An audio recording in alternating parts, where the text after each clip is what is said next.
Hey everybody, welcome to episode 93 of Super Geeked Up. Woo! Yeah! Presented by Frostbite Pictures. My name is Jeff. Thank you so much for geeking out with us. And this is where Nicole and you're there she is. Am I not here? Can you hear me? I don't know. Yes, go. You're on a delay. You're on a delay, but go ahead. We're gonna hold up cue cards for you. Okay. Well, I'm Nicole, and you're watching Super Geeked Up, which is a live geeky pop culture show where we talk all things geeky and hang out with really awesome web series guests. Everybody, welcome to episode 93. Oh, we've traveled back in time. That was a little time. Yep, time traveling. So cool. I am working on a time travel series. I was just a little based on that right there. Well, I'm Tanya. I don't have time travel abilities, but you can follow along on Twitter at SuperGeekedUp. Use the hashtag SGU to participate live during the show. That would be awesome. And what's on tonight's show, Tanya? Oh yeah, I need cue cards tonight, evidently. So we are talking about our favorite fictional characters, but what if they were in our favorite musicals instead, and how would that look? We have some great geeky casting, so what lovely movies and series would we recast if we had the chance? And we have one of our perennial favorite games, Character Cage Match. Character Cage and we have Match. our awesome guest. Oh yeah. We do have our awesome guest. She is an amazing actress. She has been in the super popular and amazing web series Anyone But Me and producing Juliet. It is Rachael Hip-Flores. What's up, miss? Hello. Thank you for being here. Well, my pleasure, man. Absolutely. Very excited. We're excited to have you. All right, we'll talk a little bit more about Rachel's shows and what she's been up to a little bit. Although, actually, you know what? Let's share this now. We're gonna make her share this on air because she told Tanya this off air. What is going on at the place you're at right now? This is really happening. Tell us about your environment right now, Rachel, because we really want to know. The environment right now. So I'm cat sitting for my friend who's on her honeymoon. And one of her cats is very old and has cat diarrhea. And this, coincidentally, is also the cat who doesn't know how to use the litter box. So, like, last night I came home and, like, there was just this physical impossibility on the kitchen floor. And, like, there was more this morning, and, like, after this show, I'm probably going to have to go into that room again and, like, also clean. Like, there are things in that room that I will never touch again. Like, I can't. So, I think we should keep this discussion going as long as possible, because that is really bullshit that I'm going to have to deal with when I get done here. So send in lots of questions is what Rachel Send in a lot of questions. If you want to contradict something I say, or like have an opinion, or agree vehemently, like we can talk it out. If you have a script you would like us to perform, like a feature-length script, I would love to. We can do that. For that, I say yes to that. At Timekeeper Show says time travel series. What's that like? Because they do a time travel series, and they're going to be on our show in September. And Tipsy Wibbles is accusing me of holding back my time travel abilities and not wanting to share. I swear, I don't have time travel abilities. I swear. That you know that of. you tell us. I know of. That's true. I like. Yes. I do like historical fiction. Maybe that's where it came from. I don't know. I like Sarah's hashtag future cake. Is future cake going to be like better than like present cake? I would think so, because here's why. I think you could transport future cake at the perfect right moment that is still kind of warm, but the icing hasn't totally melted yet. I feel like you could time that to be, like, perfect. Yeah. If you were doing time travel with cake. I mean, if we can do teleportation, then you can also just teleport it out of you as well, and then just, like, have this perpetual cake-eating scenario happen. So you're still enjoying the taste, but you're not feeling like you're going to all of a sudden weigh 400 pounds. Yeah, exactly. Yeah, that's fair. Yeah. Future cakes sounds really good now. I really want some future cake. How do we do this? Tipsy Wibbles, tell us. Yeah, or Timekeeper Show, tell us your secrets. Somebody. Deborah Schuster on Twitter says, I'm going to be a little vague on this, but she says, congrats to me, I accepted the challenge too. I'm going to tell you later what this is about. I'm going to challenge my co-host to something on the show later. You're going to find out. Just hang on, just hang tight. Yeah, you guys, you should be scared. All right. No, I know exactly what it is. I know, you probably know. I'm just going to say one word. I'm going to say one word, drought. That's all I have to say. Okay. That's not gonna, that excuse is not going to cut it, Nicole, when we get there. All right. All right. It's Geeky Question of the Week time, right? Is that what we're doing? Yes. Yes, it is. After all that future cake talk. Yeah. Which almost became our geeky question. Anyway. What kind of future cake would you like to eat? What kind of ice cream? Ice cream cake? Soylent Green. Ooh. That sounds good. Oh my goodness. Nicole. Yeah, All right. I really want dessert. Yes. All right. The actual geeky question of the week. You get to reimagine a famous player musical using fictional characters from any universe. Which player musical would you choose, and which characters would be the new stars?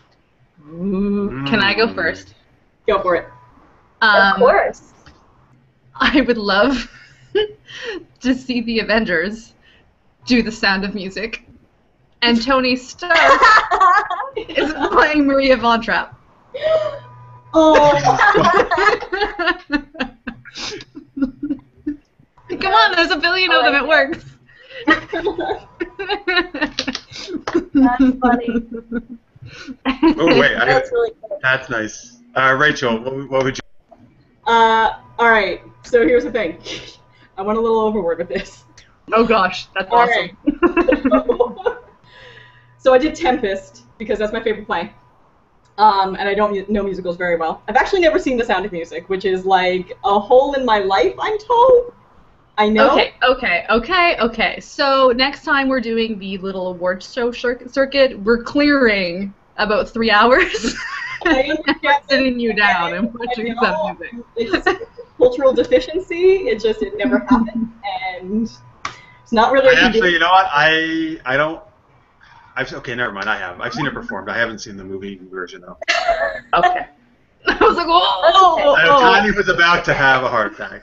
Like, hang on. What? I've actually never seen Singing in the Rain either, and I've gotten some heat. I just saw that. I just saw that 2 years ago. Yeah, I just saw that recently. It's amazing. Nicole's died. Oh, I haven't seen it But like, you guys, this is like a staple of American cinema. I'm Canadian. Oh, Okay. she got you there. She got you there, Nicole. Although, to be fair, my industry is your industry, so really. Okay, so that's why I did Tempest, because I love Shakespeare and it's my favorite Shakespeare. So I decided to cast Darth Vader as Prospero. Ooh. Thank you. They're both fathers with much power, so I was like, all right. Plus, I would really love to hear like some of those things, a breathing machine. I think that would... Can you imagine that speech with a breathing machine? Dude, I know. The elves of hills. It would be good. It would throw off the rhythm and the iambic pentameter a little bit, but like, who knows?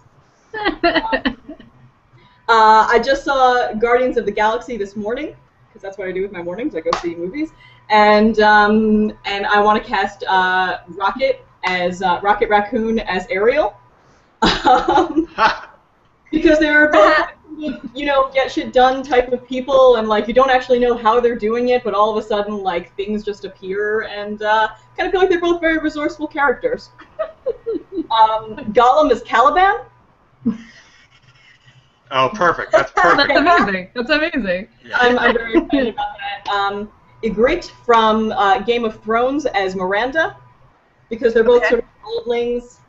I had a very good Ferdinand, but I can't remember now. It was Martin Freeman, Arthur Dent. Because I think you just need someone to like find himself in like a weird situation and then subsequently be bewildered by it. I think he's very good at that. Yes. So Yes. yeah, so that's my core cast. There are a bunch of like secondary characters that no one really ever Well, that but cast is huge. I don't know. So, Harry Potter people can be them. So, yeah. Nice. So that's Cool. my We have cast we have for- about 1 billion suggestions coming on through Twitter, We got good not- suggestions. which is amazing. First of all, Tipsy Wibble, thank you. She says I won because also Robert Downey Jr. has a lovely singing voice. So true. Anthony Listermate is saying Fantastic Four doing Grease. That would be fun. Ryan Pears is saying Bruce Wayne becomes Batman while singing Let It Go in the Batman voice. That would be amazing. Yeah. I would watch that. I would want to see that. That would be amazing. Timekeeper is suggesting Phantom of the Opera with Lord of the Rings and Gollum as the Phantom. So very similar to you. Yes. Yes. Respect the decision. Yes. I think that's very well thought out. And Chris Hadley is saying Catwoman and Cats. Okay. He would liven up that show a lot. That's good. I like it. A lot. And Alexander Martin says to Rachel, watch Gene Kelly or else. Yes. Oh, okay. Yes. All right. I know. I will. Especially in that one, like it's amazing. There's a few really amazing, like no, you're crazy and insane and athletic, and I cannot believe the level of your talent. All right. Full stop. I realize that it's a thing that I have to do. It's like I don't know. Nice. But hopefully far more enjoyable than that. Anthony's also suggesting the X-Men and Bye Bye Birdie. Oh, Interesting. that'd be interesting. Yeah. Can I just say, and this is probably really horrible, I hate the movie rendition of that song. The singing of that Anne Margaret does, I'm like, ooh, I hate it.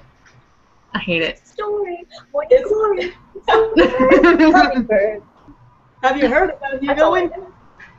That's all. She's like, that's all. I In 8th grade, and I do not have a very high voice, and that portion of the play has a very high voice singing it, and they cast me as that for some reason, and it was not exactly the prettiest thing ever. So I'm pretty sure that actually Wolverine could probably do a better job with it.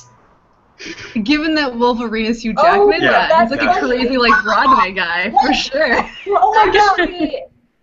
Can I say what my cast is for mine? Because Wolverine actually comes up as one of the characters of the cast. Sure. Sure. So I was actually going to do Beauty and the Beast. I really like the musical version, and then also the Disney version too. But okay. So for the Beast, it'd be Wolverine. For Belle, I was wouldn't that be thinking Love Good, dangerous? but no. Like, with dancing? Yeah, it would. It would be a little dangerous, but I think it works. Okay, cool. Continue, sorry. He just has to be really careful, I think, That's true. and just not get really angry. That's true. Okay. I put Luna Lovegood for Belle, but I know it's weird because Wolverine is so much older, but I think it kind of works because she's weird but pretty, and then everyone sings how weird she is, You just love Luna Lovegood. You put Luna Lovegood in everything. I know. Let's see. Oh, Thor would be Gaston. Wouldn't that be perfect? Yeah. Oh my god, yes. And then Gaston's sidekick was who? It'd be Olaf from Frozen. I mean, that's just they're the exact same character, pretty much. Except one's a snowman, so. And I think Mrs. Potts would be the Oracle from The Matrix. Oh. Wait, the Oracle for Matrix 1 or the Oracle for Matrix 2? From 1. Yeah. Yeah. All right, good. Just clear. Good. Yeah, we're good. We're good on that. And then the last one I cast was Lumiere, and I think I want to see C-3PO as Lumiere. So That's my great. cast. Brilliant. That's awesome. That's really good. I think that's great, but I also think, like, see, I feel like Codsworth is actually very similar to C-3PO. Like, hey, I know, it's true. Like, I feel like Codsworth. Well, Go for it. Yeah. Well, no, I was like, oh, well, wouldn't that be funny if like C-3PO was like Lumiere and then R2-D2 is Cogsworth, or like vice versa? I was like, I wanted to try like expand just out, not only doing Star Wars characters. So, and because I was going to do Princess Leia, as Belle's like, it's too many Star Wars characters. So that's the only reason why I We have a whole bunch more. Yeah, we do. A ton more. Alexander Martin is saying X-Men and Avengers in West Side Story, and then Chris Hadley is wondering, would the Avengers be the Sharks and the X-Men be the Jets? Because can you imagine that dance-off? That'd be so awesome. That'd be awesome, Wait a right? second. Who's the one that does the sketches? It's Alexander Martin sometimes, right? He'll sketch for you, Jeff? Alexander Martin does have a comic, but it's Tipsy Wibble Sarah who does the sketches. Oh, right. Okay. Because wouldn't that be cool if, like, Sarah, if you would, like, sketch that out? Okay, Sarah, I guess you got an assignment. We just gave you an assignment. I'm Nicole. I'm Do your homework for next week. No, she'll do it right now during the show. Oh, awesome. But you know, there's a lot of West Side Story tweets. Eros at Hunter's Realm says Justice League and Avengers as the Sharks and the Jets in West Side. Cool. Are we staying away from Star Wars and Star Trek as the Jets and the Sharks? You could do that. Oh, that'd be good. Totally. That'd be good. Nerd Literature is suggesting the cast of Firefly doing Oklahoma. That actually works. Oh, Space yes. Western doing a Yes. Western musical? That'd be amazing. That's amazing. Like, that's hilarious. And Tipsy Wibbles is saying it would be fun to see the cast of Buffy doing Rent. And that was a suggestion from her fabulous friend Tucker. I could see them doing Rent. I could see that. I could. Yeah. Alexander Martin also said the cast of Thor in The Lion King. Oh. And Jonathan Robbins, who's going to be on one of our segments coming up, says, wouldn't it be great to see the cast of Expendables do Hamlet? Yes, that would be awesome. yes. Oh. Oh, Hollywood, please. No! Sylvester Hollywood, don't listen to that suggestion. Expendables 4. That's your Expendables 4, Sylvester Stallone. Oh my god.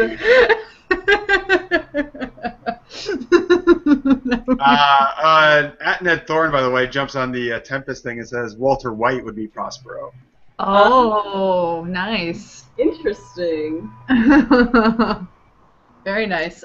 He's also suggesting that for Shakespeare, Sherlock would be Puck, high-functioning sociopath screwing with people to see what would happen.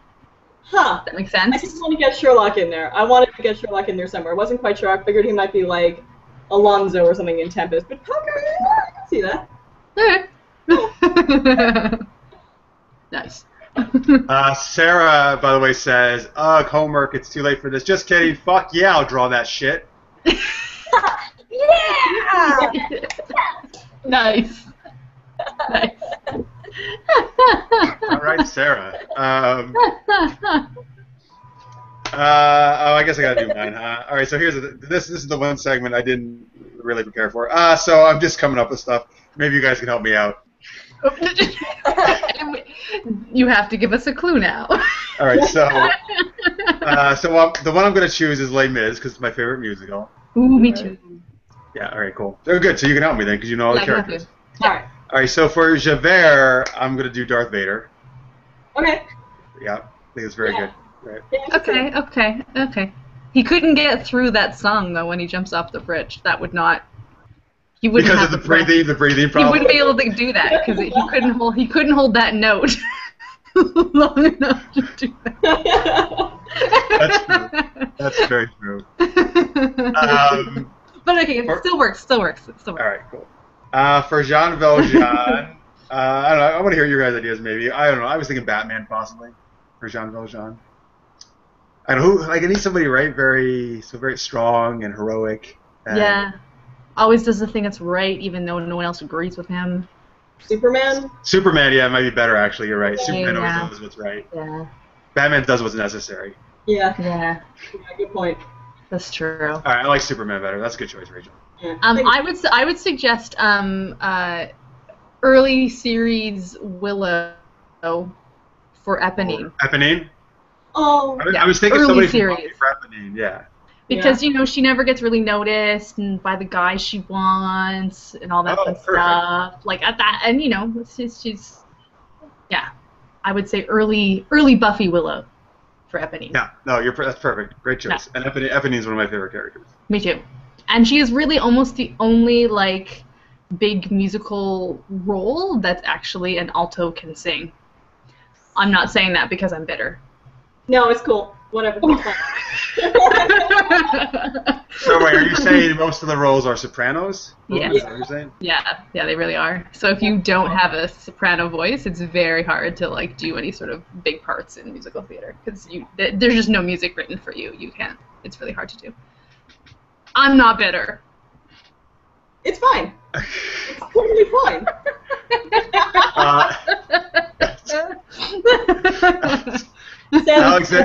Alexander Martin says, "Is Les Mis movie worth watching? I keep stalling. Do I need to see it live first? 100%. Please see it live first. See it live first. Just don't see the movie first. Yeah, don't. Yeah, see the spectacle first and feel what you feel with that. Yeah, because it's definitely one of those musicals you should see live for sure. At some point in your life, you should go see that show for sure. Yes, absolutely. Cosette's hard because she's a bit of a whiny bitch. Sansa Stark. Sorry, who? Sansa Stark. Oh. We all did it at the same time. That could work. Right? I mean, she's kind of a whiny bitch, but like you have to like them on some level. I like Sansa on a level. Yeah. Yeah. Or not. Yeah. No, I'm cool with that. I like it. I'm cool with that. I'm totally cool with that. What's his head? I've just forgotten his name. Oh my god. Marius? Marius, thank you. Marius. Luke Skywalker? Maybe, I don't know. No. No. Well, I almost want to. Yeah, I think you're right. I almost want to cross Han Solo with Luke Skywalker to make Marius. Yeah, because he transforms really nicely in the end. That I don't think Luke Skywalker could handle that stuff. To be honest. Wow, what the hell, man, dude? He's like favorite character of Star Wars. Don't be hating on Luke. Aw, yay! Whatever, like Luke. Luke. That's awesome. No, that's Dude, great. what the fuck, Tanya? Oh my god, that's your. Oh. What? It is an amazing transformation story. Take him at Star Wars, where he's a whiny little idiot, and then in Return of the Jedi, right? And how much he's grown. Oh my god, Rachel's making a horrible face at me. All right. We all are making a horrible face at you. No! Oh my god, he grew. No! I've got to agree with you. I really do. I just am not sure I can in good conscience. Yeah. What the hell? Yeah. Man, I know there were so many Luke haters. Jesus. No, I don't feel like it's just I feel like he's not particularly whiny. Like he's very like, hey, let's go out and get him on the whatever Womp Rats in the first one, and then like in Jedi, he is like sort of a bit heavier and more grounded. But I also don't really feel like he just kind of like. Oh, he went from a white robe to like a black outfit and... Ah, come on, no way. He is badass at Jedi, man. When he walks in Jabba's palace, he's a fucking Jedi Knight there. He's not taking any shit. I think he's like trying to be cool and he's not cool. I agree. No, he is cool. Like, no. He's the coolest. We have a couple to break up this argument and get rid of some of the tension. Alexander Burns also suggesting the cast of Supernatural and Guys and Dolls.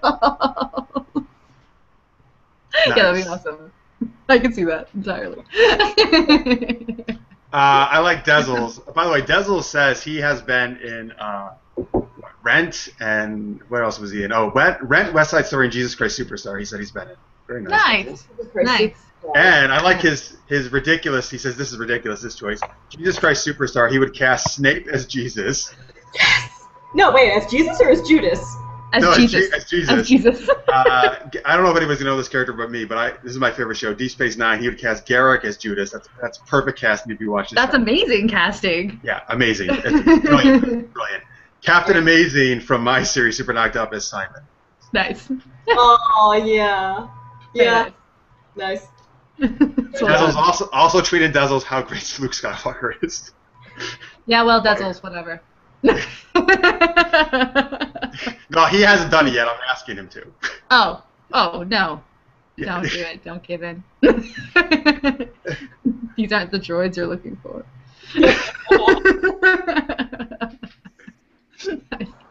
All right, I guess that'll wrap that one up, right? Yeah, we're good. We're good. All right.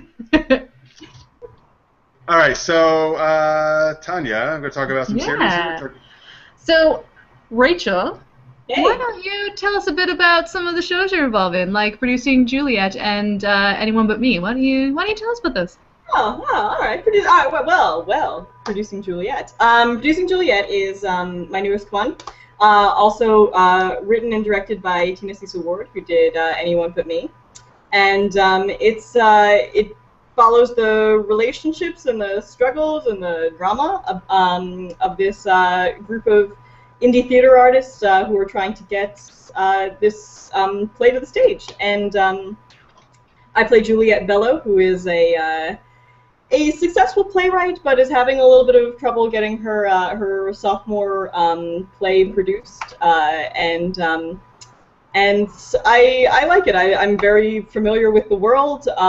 It's something that I exist in on sort of a regular day, and I think it's I don't know. I think it's a pretty accurate depiction of what that life is pretty much like. So if you're ever curious about that, I would suggest checking it out at producingjuliet.com.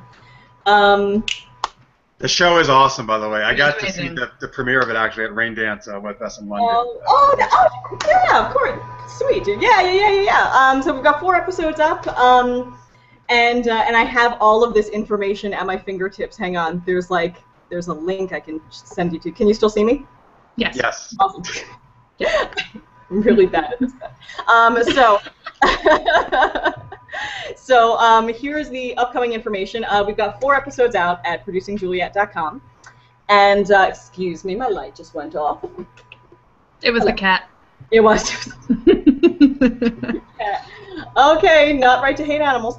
But, so, producingjuliet.com. And our next episode is being released on August 20th, so a week from today.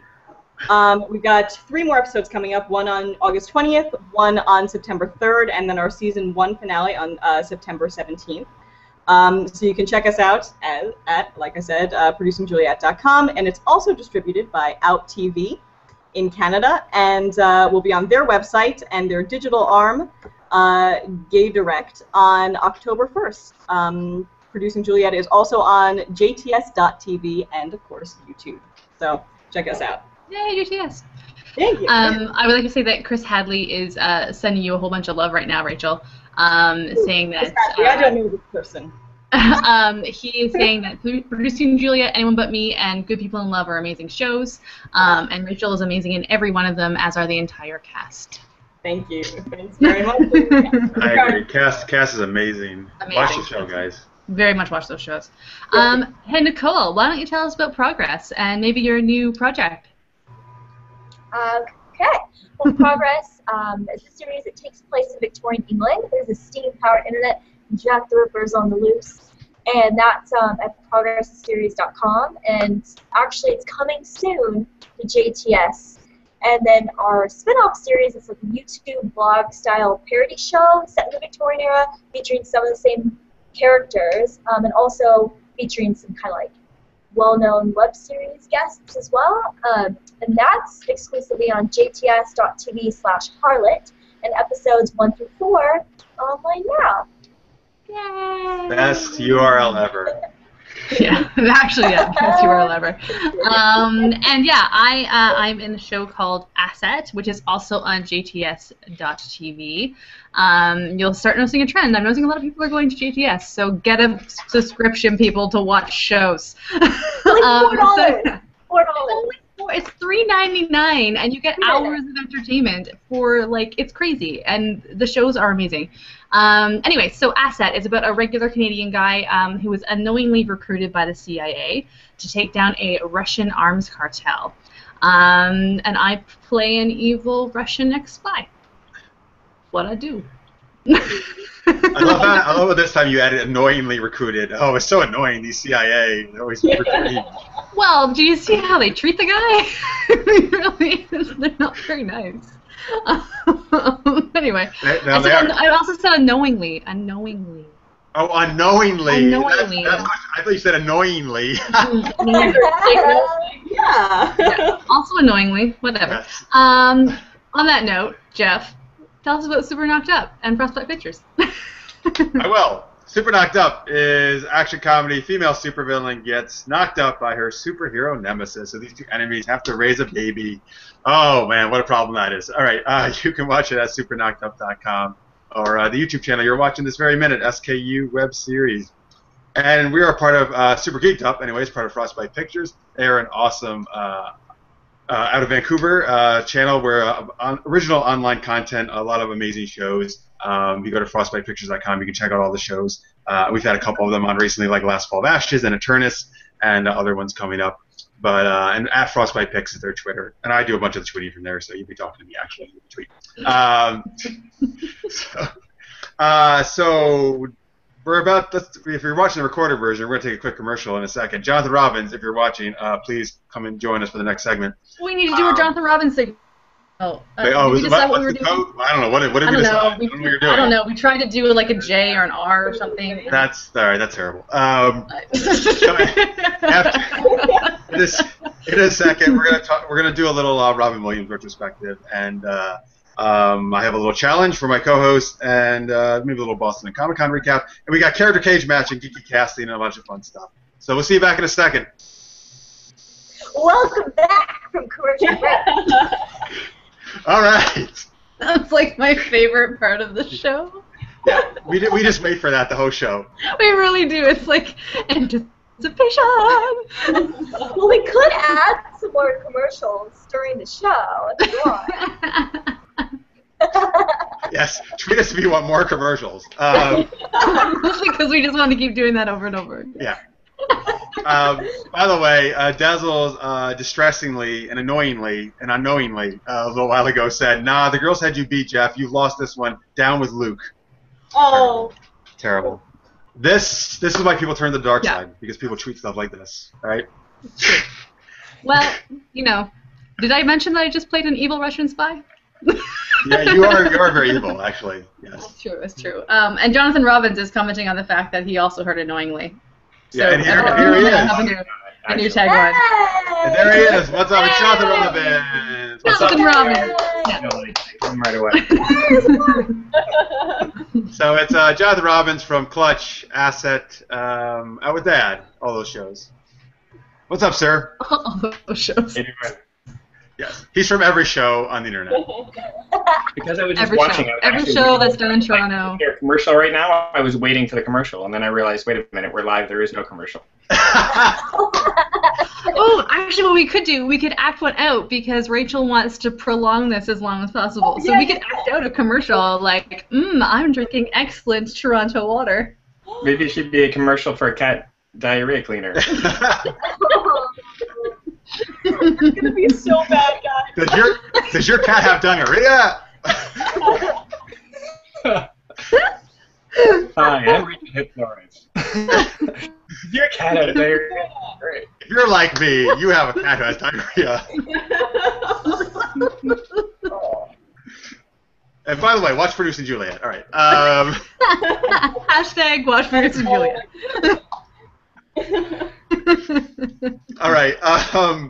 So we brought Jonathan on because we're going to talk a little bit about Robin Williams, and and we're going to share. And if you're watching online, we're going to talk about. We're always going to share our favorite Robin Williams movies, so please share those online. I'm sure everybody has a favorite. Jonathan, though, actually got the chance to work with Robin Williams, which is pretty freaking amazing. Jonathan, actually, I'll just let you kind of start things off about maybe talk a little bit about your experiences. I mean, I've talked to you about it, and you emailed me a lot yesterday, and it's very moving. But you want to talk a little bit about what that was like?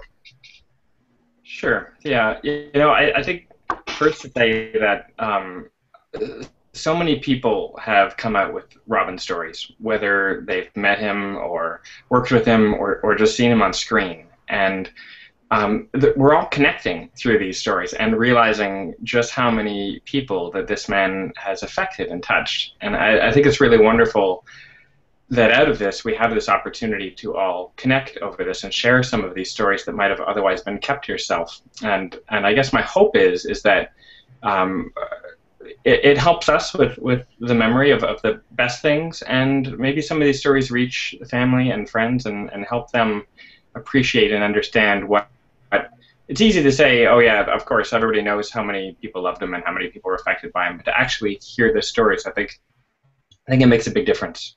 So that's why I'm very grateful for you letting me tell this one.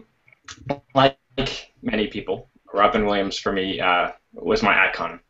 Growing up, watching Mork and Mindy and secretly hiding out in the basement and putting on these comedy cassette tapes, which I was too young to listen to, I'm sure, but did anyway. And going to see Good Morning Vietnam. I mean, I wanted to be him. I did my best to emulate him, of course, pale in comparison, but my icon. So understand that context. My first acting job out of the gate, sort of first, I was in a student film, and the producer of that student film was a casting associate for a little movie called Good Will Hunting. And she knew how much of a fan I was. So she pulled some strings and got me in there. And I was cast as one of the students in Robin Williams' classroom. Now, I show up on set, nervous as hell. Oh no! Oh no! Oh no! Surreal. Oh, there he is. Oh, there he is. Okay. Sorry, we lost you for a little bit. Oh, that time. Did you get most of that? No, so pick it up after nervous as hell. Nervous as hell. You got most of it then. So I'm nervous as hell to meet my icon, and step into the room, and I look. I'm like, oh, he looks so different in person. And then he turns, and I'm like, oh, it's a stand-in. So that wasn't him yet. Building up. And then he shows up, and he comes into the room, and he gives his stand-in a big hug and says, okay, I'll take over now. And that was the last of his stand-in that I saw all day. He hung around the set all day long. At one point, they were doing a setup for another shot, and he started to do comedy for this room of about 15 of us. And the AD said to him, you don't have to do that. You can go back to your trailer. And I kind of heard him say, no, these guys are working for squat. The least I can do is give them a free show. And that's the first example of how giving a person he was. And we all know stuff like that. And then I watched him. Between takes and another time, kids from the Make-A-Wish Foundation came, and he sat with them and talked to them. And he proceeded to do this and to talk to every single person on set and make sure that he talked to every single person individually. And at one point, my turn came up, and he started talking to me and asking me questions. And I said something to him that made him laugh. I don't really remember what it was. I remember I was talking about a student loan and not being able to pay it off. But I said something that made him laugh. And I remember the look of joy in his eyes and the feeling of making someone like that laugh from something you said. And then off to the side, I see a set photographer snapping some photos. And I said, I have to get that photo. Okay, so back to that later. We go on. The scene is being shot. Now, in Good Will Hunting, if you remember the scene, is where we first meet Robin Williams' character. He's teaching his class. It's a very short scene in the movie, and you don't really see me in it. The reason is, first of all, the scene was written much longer than that, and it was cut down for various reasons, but I could very well be part of that reason. And this leads me to the first gift that Robin Williams left me. The direction, Gus Van Sant, who was directing, came up to me and said, they're going to start the shot on me. It's a tracking shot. They'll start tight on my face and pull out to the whole classroom. And he said, you should be very, you're disinterested in this class. You want to get out of here. You just want to go home. Like, you're really not paying attention. Like, we really are trying to establish that this teacher, like, he's not satisfied as a teacher. And so I started just twiddling my pen in the shot and focusing hard, look bored, look bored, look bored. Well, Robin never does the scene the same way twice. He goes with his instincts and goes with the moment. And there was a take where he started riffing jokes and playing with the class. 11 students in that classroom all started laughing and enjoying his jokes. And I was just like, I don't want to fuck this up. He told me to be bored. I have to look bored. I have to look bored. Cut it off. Disassociate. Look bored. And so I did. And of course, they didn't use the shot. That is the take that they used in the film. They dropped the whole idea of him being a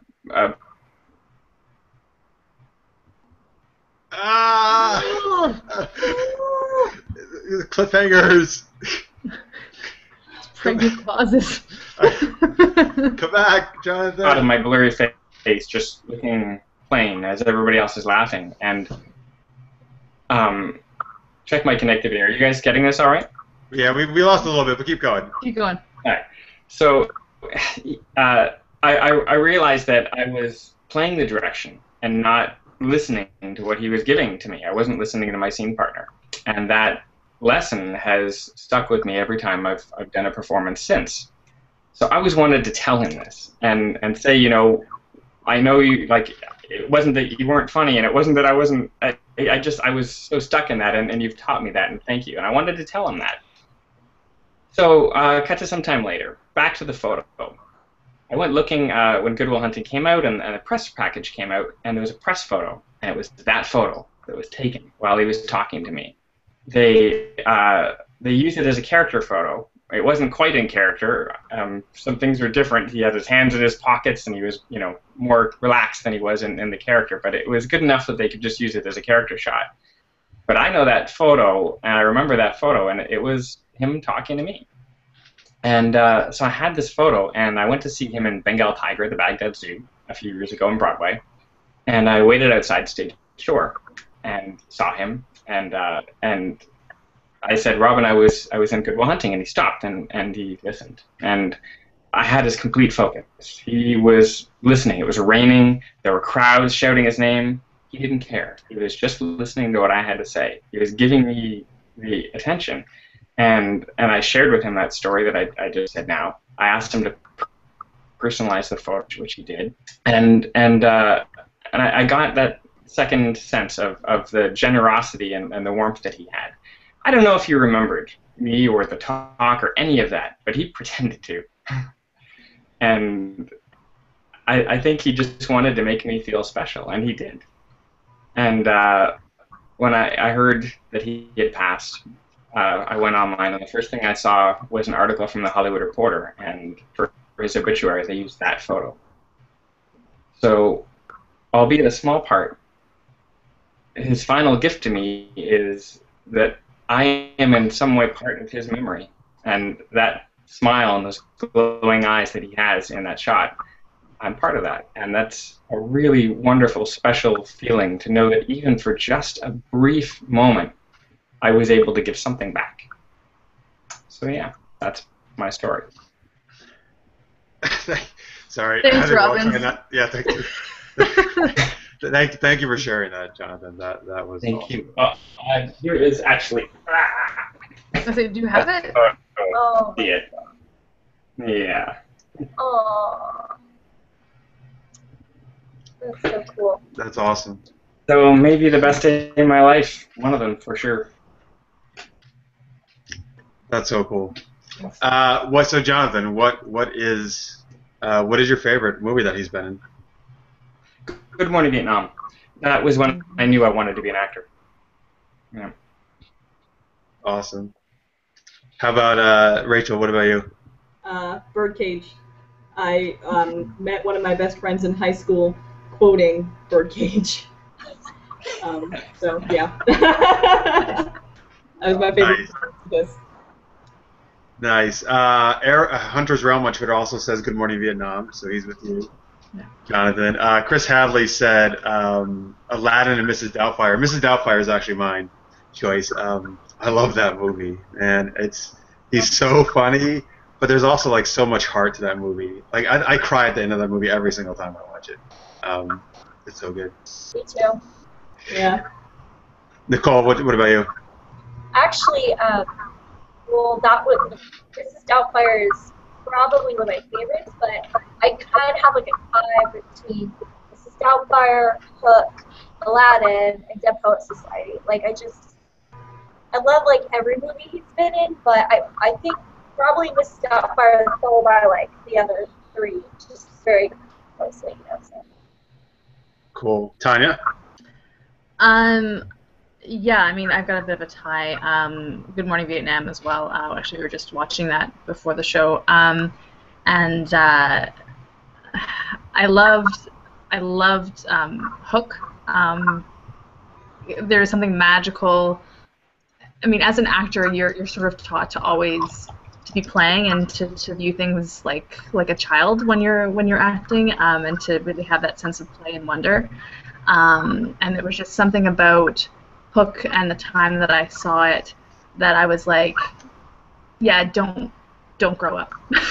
You know, like don't let go of the stuff that's magical, and don't let go of that, because it's really easy to let go of what you want to do. And so that had a big impact on me. And who doesn't want to fly? So really. For sure. Chris Hadley says, great photo, what an amazing story to Jonathan, and thank you so much for sharing. Yeah. Thank you, Chris, for listening. Yeah. All right. I don't know, anybody else want to say about him, or thoughts? Can I do a little bit of a soapbox? Yeah, of course you can. Obviously, he's someone who touched a lot of people. I mean, anytime a celebrity dies, that happens, but he obviously is another class. I think it does really raise the issue around mental illness. So I'll just say, if you know anyone who does suffer from any sort of mental illness, be there to help them through some of the dark times, because that's really important. It takes 1 second for someone who has depression to lose that battle.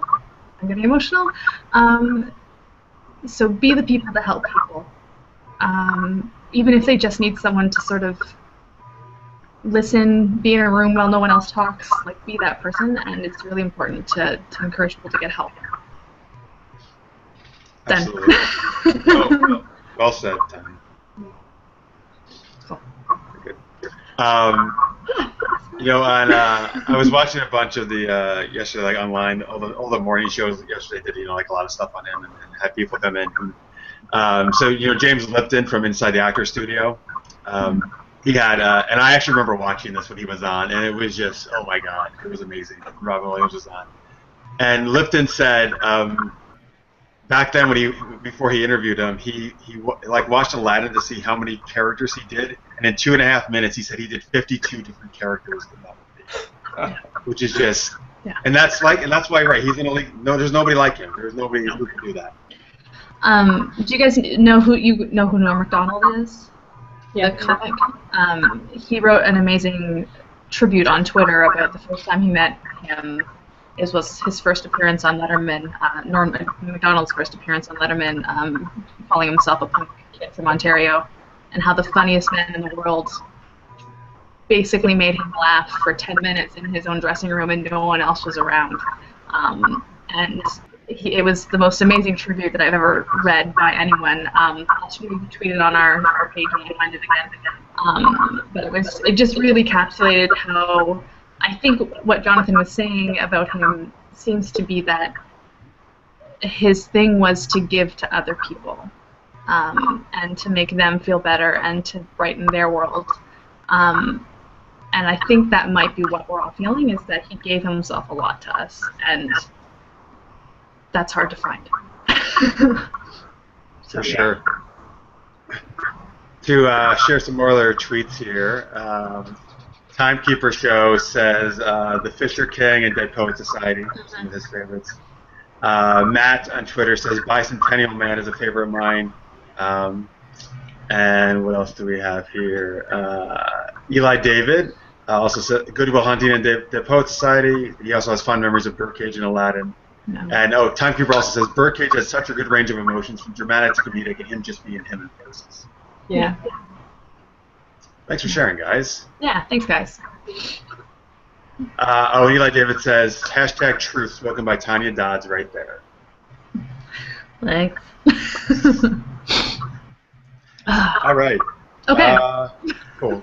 All right. So thank you very much to Jonathan in particular for sharing Absolutely. all that, and all you guys and everybody on Twitter. Robin will always be very, very greatly missed. Yeah. But we have all his amazing movies, which is awesome that we can rewatch again and again. Yeah. And he would want to. Oh yeah. I'm sure, for sure, absolutely.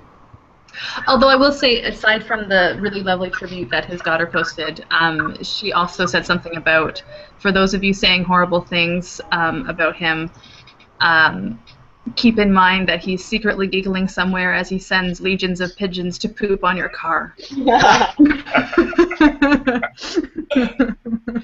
I'm like, that's awesome. That is awesome. We could send a cat to have diarrhea on their car, too. That, too. I have one. I can do that. Rachel can help. Too. I've got it.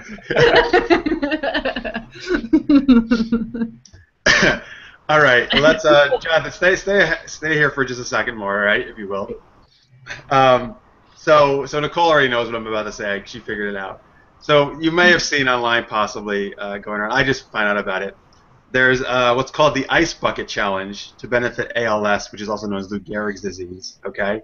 So what happened is, it's actually a very, very ingenious, I think, social media thing. So the deal is, people are, to raise awareness of it and get people to donate, they're taking a bucket of ice water and dumping it over their head, and then they challenge their friends to do the same thing, and they video it and put it on Twitter and Facebook, right? So, and here's the thing, it's awesome. It has tripled the donations this month, so they've got $4 million like to the ALS Association to benefit. It's been remarkable. Yeah, it's like 2 weeks now. It's been going on. My friend Jay Ruzicka, who is a filmmaker and web series creator, his show is called Out of Place, actually. He challenged me yesterday to do this. Actually, let me tweet this. Earlier today, I filmed myself dumping a bucket of ice water over my head.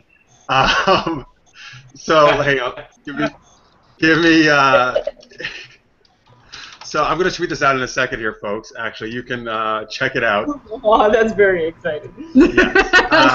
It was a lot of fun, and I'm sure you guys, Nicole and Tanya in particular, will enjoy it, and Jonathan. Oh, yeah. Yeah, we will. I was looking forward to getting challenged to that, so thank you. Yeah. Well, so, oh, yes, and so here's the thing. So, who I challenged in the video is these three folks, Jonathan Robbins, Tanya Dodds, and Nicole Wright. And actually, I challenge all our Super Geeked Up viewers and fans. So you've all been challenged, folks out there watching. So you got 24 hours to do this, is the idea. So you all need to go video yourself. Here's how it works. You either video yourself dumping ice water over your head, or you donate to the ALS Association. Ideally, you do both. That's what I did. Both. I donated and did it. I did both. Can I add a challengee to that? Yes, you may. Of Jeff Sinisak. Yeah, well, I figured yes. Your husband, you would want to challenge for sure. You guys should do it together. I assume because probably we're going to end up doing it together. So. Oh my God, Jonathan, we should get all of Clutch and Asset and with that. There's no way we can do that in 24 hours. Just all right. You got a couple. I'll give you a couple extensions. Get a whole group of people. People are doing it in groups though too. So it's okay. All right. Like actually, I first heard about it last night. Jimmy Fallon, Justin Timberlake did it. He challenged Jimmy Fallon. Jimmy Fallon did it with his whole band and everybody on Tonight Show last night. That's awesome. Yeah. So it is a really good cause, and it's fun. I actually hear, if you want, and you guys can feel free to, but if you're watching right now, I just tweeted it out. Take while you were listening to this, take 30 seconds, go watch it. You can watch me make a fool of myself. Or actually, I'll put it in the chat for you guys too. We don't have it. Like, I'm looking at it. I can't find my tab anymore. There you are. There you go. I just put it in the chat. Are we watching this right now? And I tweeted, go for it. And I tweeted it out for everybody else, if you so desire. Yeah, feel free. Right. Excuse us for this commercial break. Yes. And so, folks, if you do it or not, consider donating though to the ALS Association, which is alsa.org, elsa.org. You can find them out at. So. Where did you film this? Right outside my. Sorry.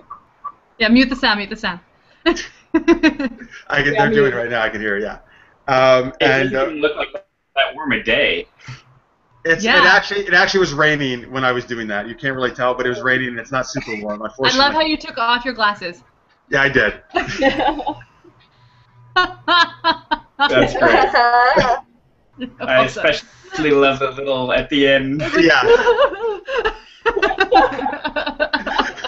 That's awesome. Something on, I must have been on Instagram with Eliza Dushku. I saw her, people dumping stuff over her head, and I was like, what the heck is this? Now it makes sense. Yeah. I was like, why is she putting this up? I don't understand.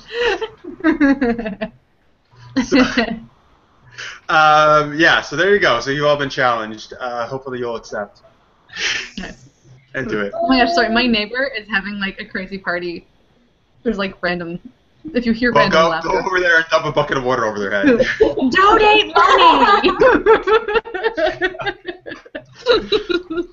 Oh, here's the thing. So, guys, if you're watching here or watching live or watching the recorded version, if you do this, please send the video. You can tweet it, of course, to at supergeekedup. But also, if you email it to me at supergeekeduplive@gmail.com, I will take all your videos and ours and make a little compilation of it and put them on our YouTube channel of like all of us dumping water over our heads.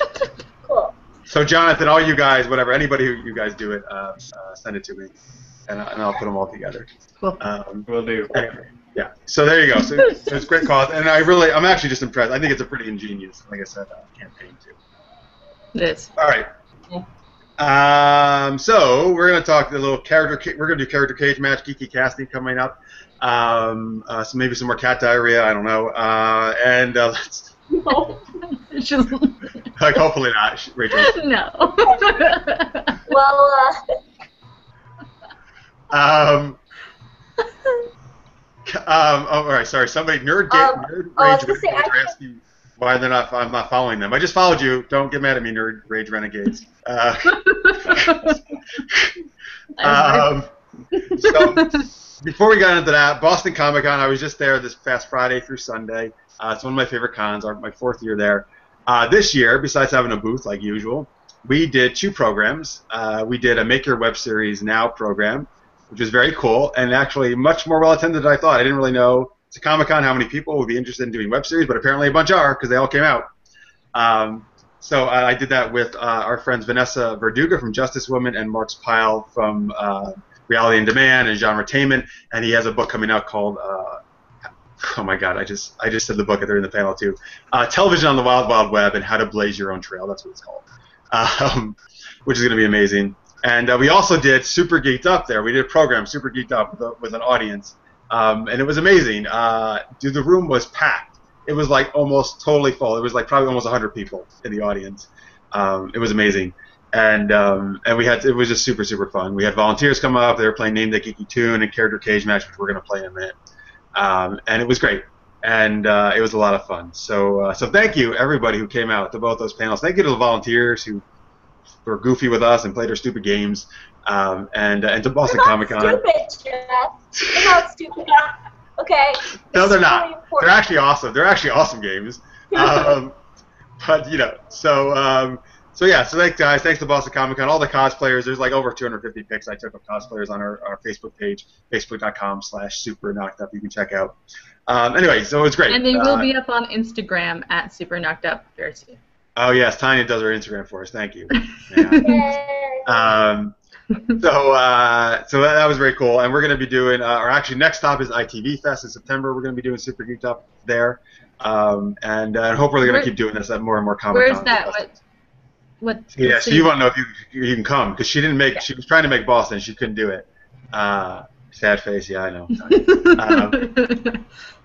So ITV Fest is actually very close to me. It's in Dover, Vermont.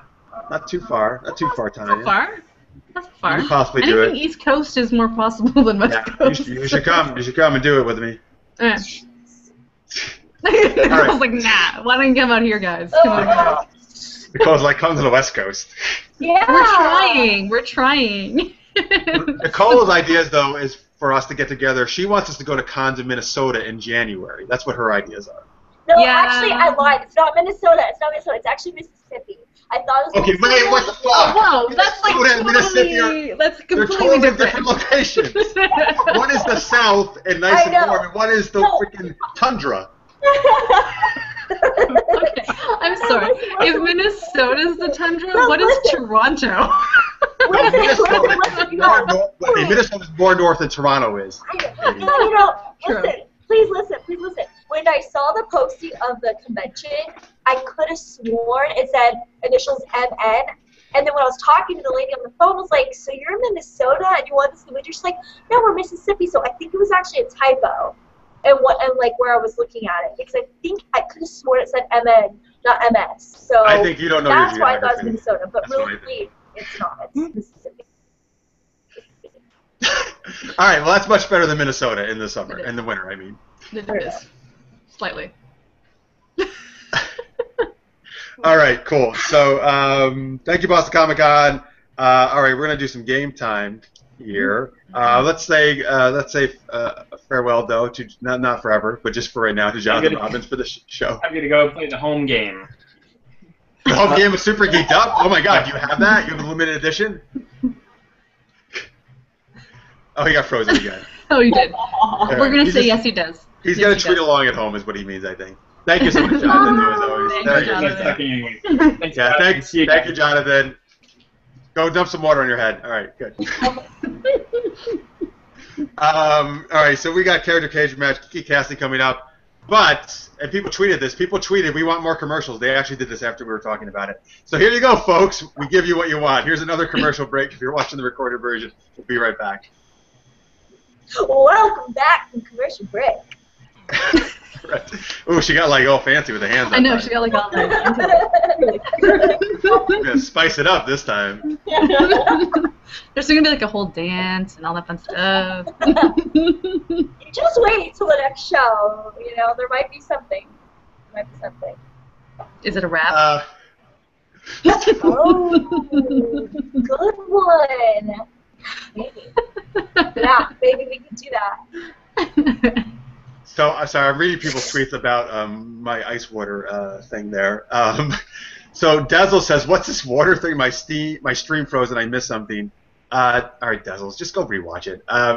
It's to raise money for the ALS Association, Lou Gehrig's disease. People are dumping ice water over their heads, and I challenge all you Super Geeked Up fans and Tanya and Nicole.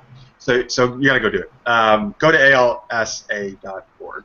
And you can find out all about it. Sarah at Tipsy Wibble says, "That was the most graceful of ice water dances, Jeff. I can only hope I live up to your fabulosity." Great word.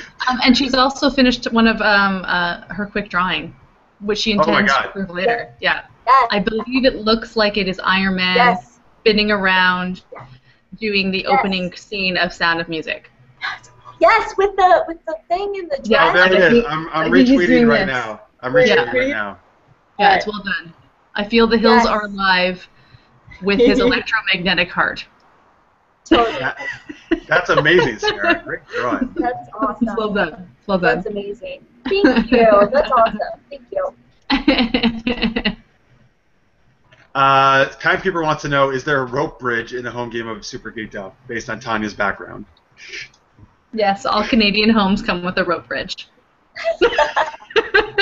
No, in the home game of Super Geeked Up, he wants a rope bridge, is what he's saying. Oh, okay, we can do that.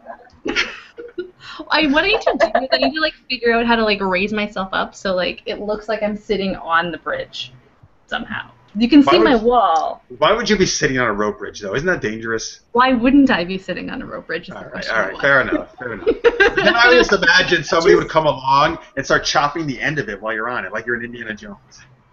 Well, then you just wrap it around your... No. Oh, yes, you're right, Rachel. You wrap it around your wrist. Very good. No, but wait, remember, I'm the evil Russian spy. I'd be the one who's cutting things, so it's not going to happen. Why do you want to cut it while you're on the rope bridge? That's what I mean. I wouldn't, because I'm on the rope bridge. But I think you're making it easy for people to defeat you, is what I'm saying. Nah. Wait. You know what you should do? Is you should have Jeff in the background, your Jeff slightly moving it so it looks like you're swaying on the rope bridge. That'd be awesome. Oh no, Tanya, don't fall! It's so windy.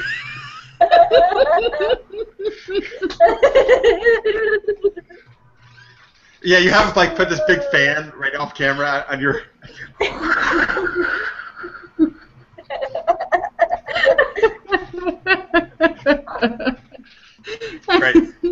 Great ideas.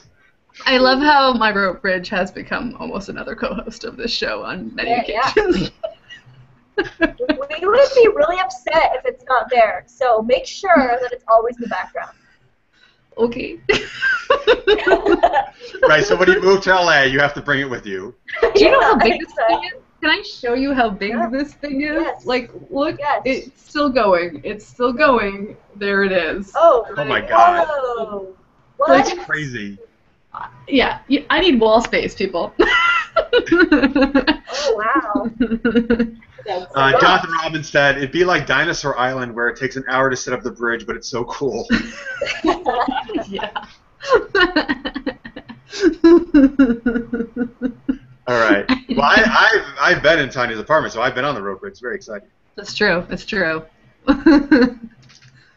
And one time we promised there will be probably a gag with the rope bridge and possibly a couple of people because they really want to do it. So we'll figure that out. Oh, I know who that is. And you know what? They're not watching tonight. That's odd. There was a reason. I don't remember. All right. All right. So they got pneumonia from doing the ice water thing, probably. Oh. Right. Probably. All right, Nicole, you want to tell people what character cage match is? Yes, character cage match is a game where actually I have to find the description because it's easier for me to read it. Okay, we pit 3 characters against each other and argue why the character we're assigned would win a cage match against the other characters. Right, so we got 3 fictional characters. Each person's going to get a character to argue, and you got to see who makes the best argument about why that character will win an epic cage match with the other characters. People are still talking about that fucking rope bridge. They really are. I mean, it's become a thing, and I think it's awesome. So I think that needs to continue. And Chris Hadley says you can get the SGU home game only $9.95 at all Walmart, Target, and Costco stores. I wish, man. Please do carry it. That would be amazing. Yeah. That's true. Can you imagine if they put all of our games into some sort of like contained area thing? Yes. We should just hang out at Walmart and perform it live. Great Yeah, because that idea, wouldn't get us Jeff. arrested at all. Great idea. No. We could be like, that's the new Walmart greeting you get. You get to play Super Geeked Up. Wait, I have the best idea. What if we organize live Super Geeked Up performances in different comic book stores all around the United States? Well, that makes a lot more sense than doing it at Walmart. Wait, okay, hello. Canada. Oh yeah, sorry. No, she doesn't believe Canada is look, she doesn't even know where Minnesota is. She doesn't even know Canada exists. She thinks it's a fictional country. I don't recognize Canada. I'm sorry, but I'm just kidding. I've actually been to Canada. Love it. I wish to go back. I really do. She's like, there's the continental United States, then there's Alaska, and there's nothing in between. No, it's a big, just like a wide open void of nothingness. It's like a black hole. Everything else gets sucked in. The Tesseract is there, right? That's just what happens. Well, yeah, I would hide it in northern Canada because nobody's there. It's true. I can't even argue against that because that's really true. There's very few people in northern Canada because it's cold. And there's bears. All right, character cage match. Nicole, do you want to do one of yours first? Sure. Are we gonna each do 2 or just 1? Well, let's start with one each, and then we'll see how time's Okay. going. By the way, Dazzles has said, I'm sorry, challenge accepted. Very good, sir. I'm waiting for your video. Is it the ice challenge? Nice. Yeah, he says he's in Australia where it's winter now, so it's already freezing. So he's really got it. True. Yeah. So I'm sorry, Dazzles. This summer for all of us. I would also like to say that Timekeeper is suggesting that losers fall into a sharknado at the bottom of the rope bridge, fighting over sacred glowy stones. That sounds perfectly reasonable to me. Also in Northern Canada. Also what? A cat? Northern Canada. Also in Northern Canada. Also known as known of it. I'll start pasting little characters at some point, and they can like come marching out or something. That'd be great. Yeah. Anyway, sorry. Character match. Go. Okay. Well, I actually decided to do a theme to the characters I've chosen, and I have 2 sets, but I'll just start with the first one. The first theme is robots. So one character is a fembot from Austin Powers. The other character is C-3PO. And then the last character is Iron Giant. So who wants to be who? I'll be the fembot. That's really the only one I could probably argue. I know. Usually we let our guests pick first, Tanya, but Damn it. I guess that's not happening. I gotta pick the only one I can argue. I'm sorry, dude. Do it. It's Who are you taking? I'm taking the fembot. Okay. So I don't know really much about Iron Giant. Do you know anything, Tanya? No, but I can Google. Okay. I don't know a lot about it either, but Vin Diesel why did you choose it then? Well, I was hoping Jeff, you would know. Go back to Minnesota. All right. I can pick a different character. No, I got it. I have Wikipedia. Nope, Tanya's got it. We're good. Wikipedia is gonna save her. It's gonna save me. There'll be a lot of reading, but it's gonna work. All right, so I got C-3PO then. My man C-3PO. All right. Good. Okay. So Rachel, since you chose first, you gotta go first. Wait. C-3PO was alright. Fine. I've already chosen. You missed that, didn't you? I was like, I have no idea who that is. But that's cool. I can still. All right. Yes. Go for it. Come on. Why? So why would the? Oh, sorry. Dazzle says, "Oh God, I said challenge accepted to the rope bridge, but I guess I need to do the water now." Yes, you do. Yes, you do, sir. Yeah, you do. Yeah, you do. If you say challenge accepted, you're stuck with it, man.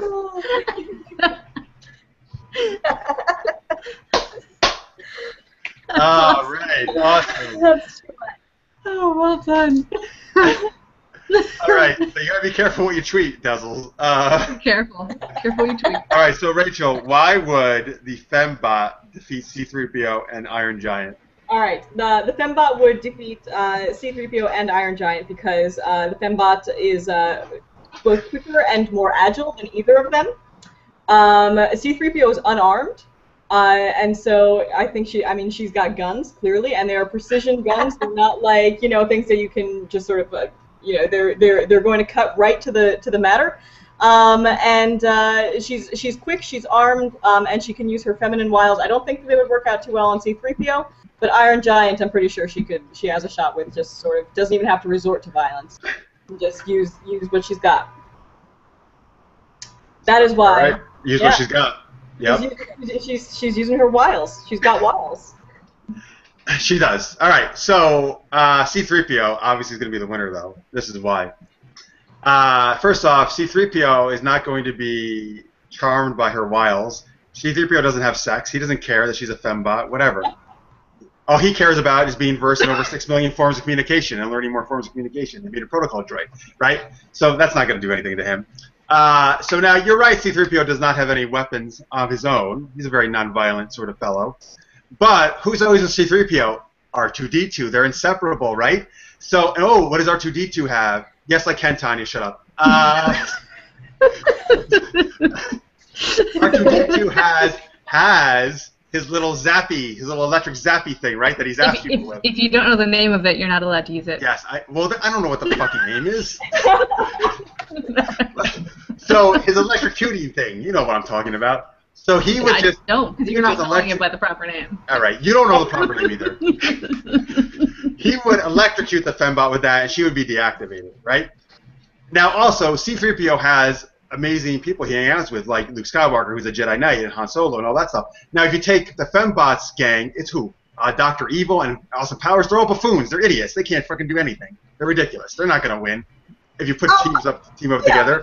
The fembots are going to win just because, like, your friends are cooler than my friends. Well, that's what I'm saying. But C-3PO always hangs out with his friends. He's never alone. So that's the thing.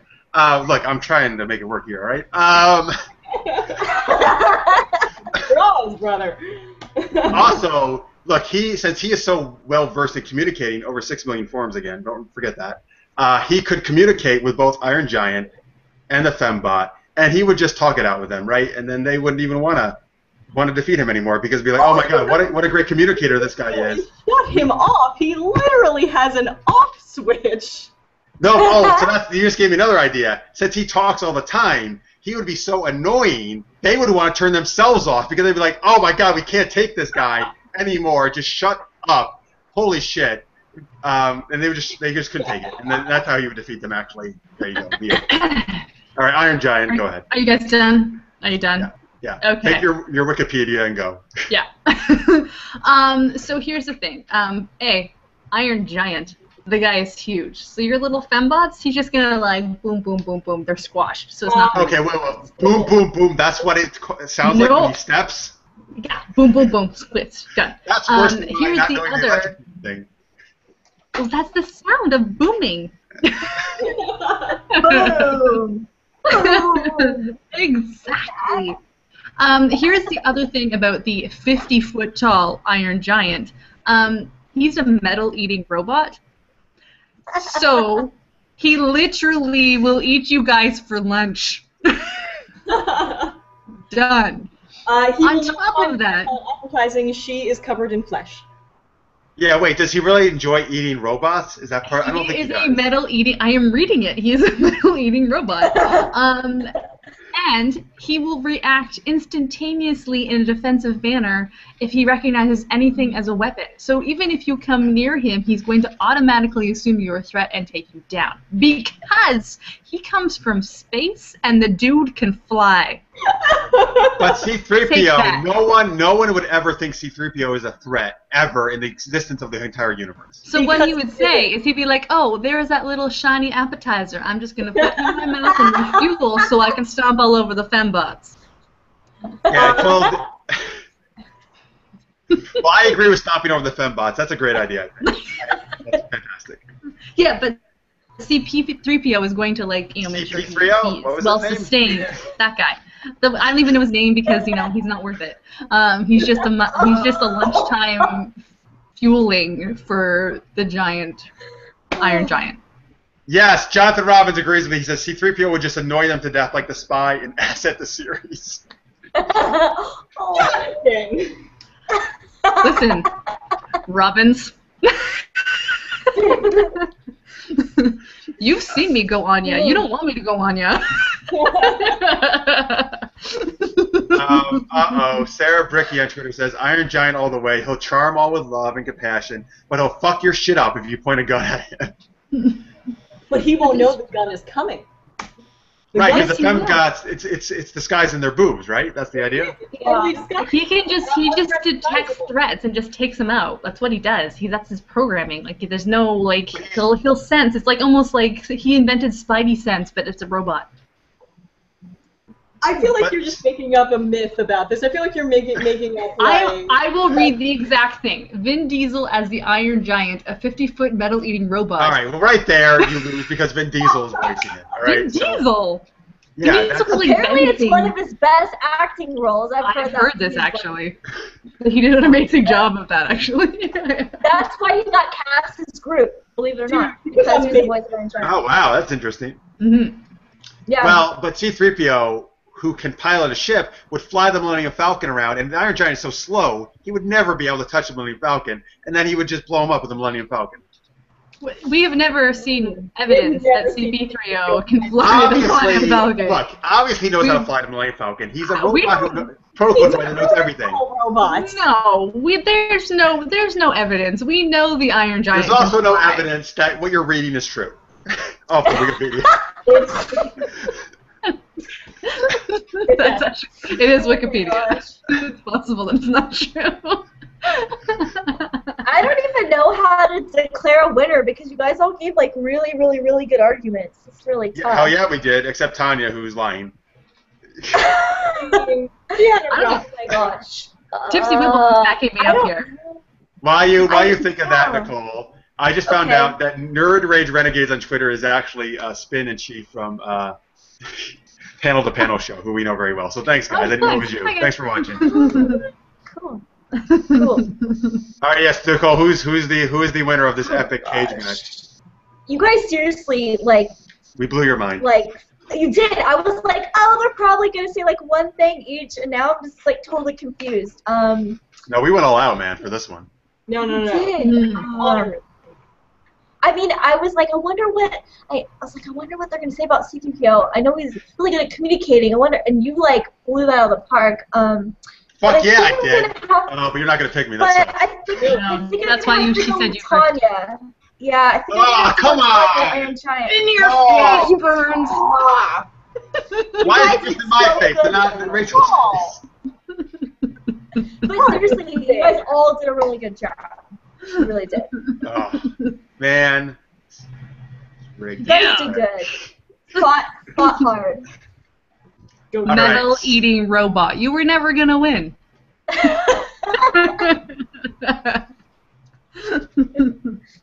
Eli David on Twitter just said he thought Vin Diesel's best role was Groot. Vin Diesel's best role is Groot. Vin All he Diesel- says is "I am Groot," right? Yes, but like he makes you cry with "I am Groot." It is stunning. Aw. It is amazing. All right, don't say anything else. I haven't seen it yet, still. So. I know I haven't No seen it yet spoilers. either. No spoilers. No spoilers. Okay, very good. I had a great time. By the way, it was. I can't tell you how difficult it was at being at Boston Comic Con and not having the movie spoiled. Every time somebody would come up to our booth, my booth mate Peter Sefik, who was an artist who was sharing it with me, and they started talking about it, he was like, "No, stop talking. He hasn't seen it yet. You got to stop talking about Guardians of the Galaxy." Oh. Nice. Tipsy Wibble is also saying if we have yet to see the Iron Giant, by the way, we need to give it a watch. It'll I can't even talk tonight. It'll kill all your feels. Sorry, Tipsy Wibbles. It's too late for me to say big words. I would like to watch it actually. Yeah, I've heard really Yeah, good me things too. about it. All right, here we go. Here's one for you three. I have one. Okay. I themed it as well. So we have Wicket, the Ewok from Return of the Jedi, versus Gollum from Lord of the Rings and The Hobbit. Oh. I think she wants Gollum, apparently. Wait for it. Versus Slimer from the Ghostbusters. Rachel, do you want Gollum? Part of me wants Gollum because I love Gollum, but like Slimer, like my heart is telling me Gollum, my head is telling me Slimer. No one is telling me Wicket. I'm gonna do Gollum. I gotta do Gollum. All right. So All she right. takes Gollum. Who do you guys want? Nicole, Tanya? Well, I don't know anything about Wicket, but I can Wikipedia it. I was gonna say You Wicket. can Wikipedia Wicket. I I can- can spell Wicket. I could do I can Wicket. argue Wicket. All right, so Tanya says she can do Wicket. Can you do I'll do Slimer? Wicket. I'll do Wicket. Okay. So Nicole, I'll you have just Slimer find from out. Ghostbusters. I just want to make sure I remember all of his powers. All right, yeah, Wikipedia it Okay. up. All right, so Tanya, you have Wicket, Yeah. right? Yeah. I'm just brushing up on my Wicket All knowledge. right, so Give me a we'll start with second. Rachel then, because I think Rachel is well versed in Gollum. All right. Why would Gollum win? Because he fights dirty. Gollum will not be afraid to like hang back on the ropes and like let his opponents tire themselves out, and then like all of a sudden at the very end like bite body parts. I think that that Gollum has a lot of like unresolved anger issues that he like would probably tend to take out, especially on Wicket, because I don't really feel like he's like really into the small furry types. I think that that he's used to a hard life, so like, you know, people beating up on him aren't necessarily going to like throw him off or anything. I think Gollum is the toughest one of the three, and so I think that that's just sort of that natural tendency is going to help him out a lot in the cage match. Very well argued. Thank All you. right. Wicket the Ewok. Well, here's the thing with Wicket. Not only did he join a rebellion against the dark side, which, you know, how many furry cute things just do that? So obviously he is a little bit of like a spine of steel. But he also devised with his clan? Sure. Pride? Group? One of those. One of those? Gaggle? Gaggle of Ewoks. Gaggle of Ewoks. Of how to defeat Imperial machines, because they already had stuff kind of set up to take them down. So, I mean, yeah, Gollum might be like, I'm gonna all bite you and my precious, and getting obsessed with the ring. I mean, he's so easily distracted. Throw something gold at him, he's gonna be like taken off in 5 seconds. So, really, gold in mind, though. but he would, you just say it's over here, you throw it, he would just be like, okay, go check, and he'd be distracted at that point. I would already have set up some booby trap to get him in a cage, and he's done. So I just think that, you know, Wicket could probably outsmart Golem for sure, and Slimer, I mean, he's a ghost. I mean, all he has to do is kind of like call the Ghostbusters, which is what they do, and he can just have it like re-put into the little trap thing, and that's it. So I honestly, I don't think that people can defeat Wicket.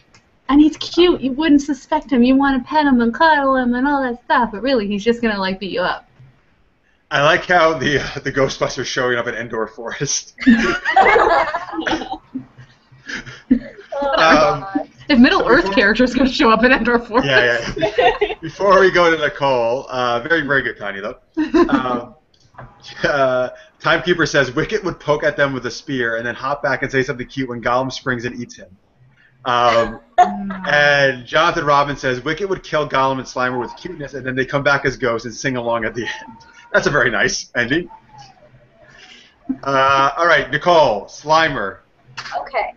So what I was thinking is there wasn't a lot of info on Wikipedia, but I'm trying to remember. I remember him being very hard to catch, and he was kind of like mischievous. So I think it'd be like if you guys were trying to like pin him down, it would be really hard because he's really good at just like avoiding you guys, and then he's also really disgusting, so he could totally slime you if you did try to catch him. And I know with the ring Gollum has, he thinks he can disappear, but so can Slimer, and he can easily like hide, and then as soon as Gollum takes off the ring, he'd come back and just slime him.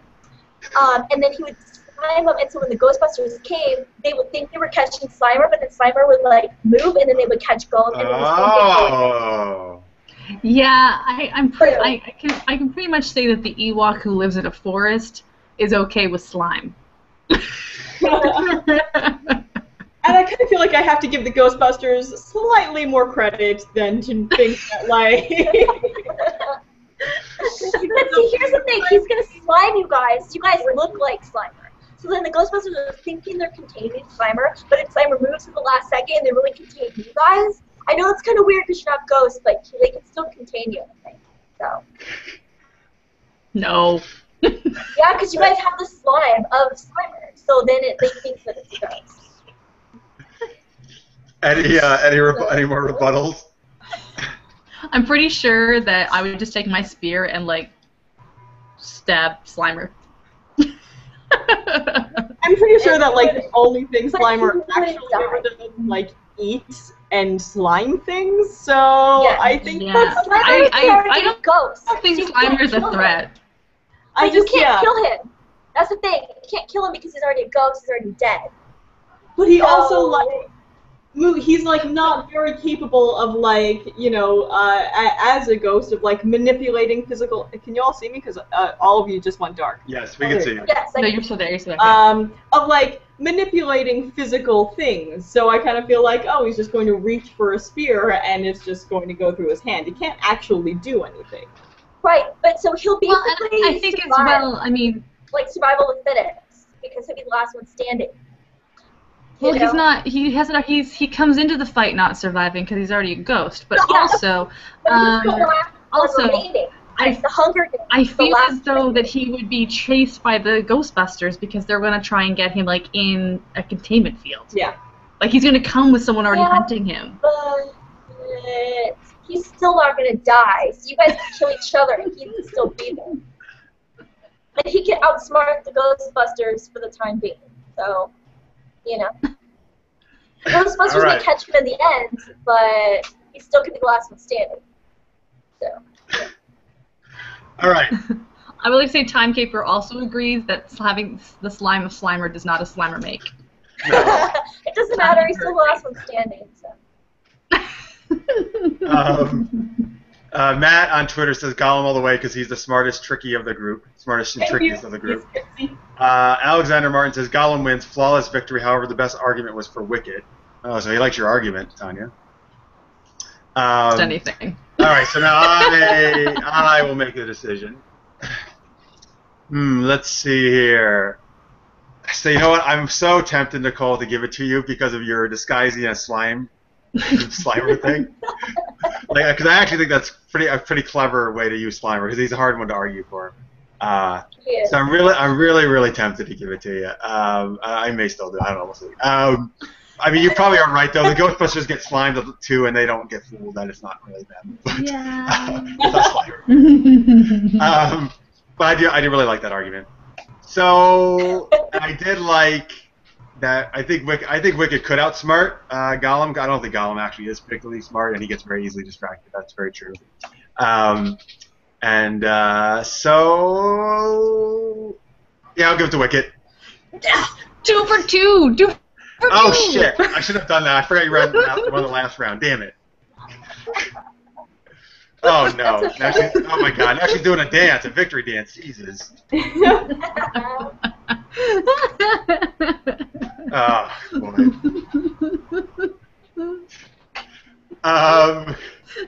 All right. Settle down there, Tanya. I'm very competitive. Clearly. These are important things. These are important questions. Anthony Davis on Twitter, by the way, Nicole said he agrees with you that Slimer would still be there afterwards. Oh, great. There you go. You got some support. All right. So actually, let's move on to our last segment, Tanya. So we are moving on to geeky casting, where we talk about different movies and who we would recast in the roles if they were going to remake it today, or we could think of a new movie that we haven't seen yet and who we wanted it. My brain wasn't that creative, so I'm going with the recasting option. So who would you recast in the first Jurassic Park movie? The first one. Yeah. So any of us can just kind of start throwing things out whoever here. wants to. Yeah. I'll go, I guess. Maybe Okay. I'll go first. It's been a long time since I've seen it. Oh, fun fact. Jurassic Park was the first PG-13 movie I saw in theaters. Woohoo! So, Nice. but it has been Weren't a you while. weren't you 13 last year? Well, pretty close, but that does age me, I guess. Maybe not.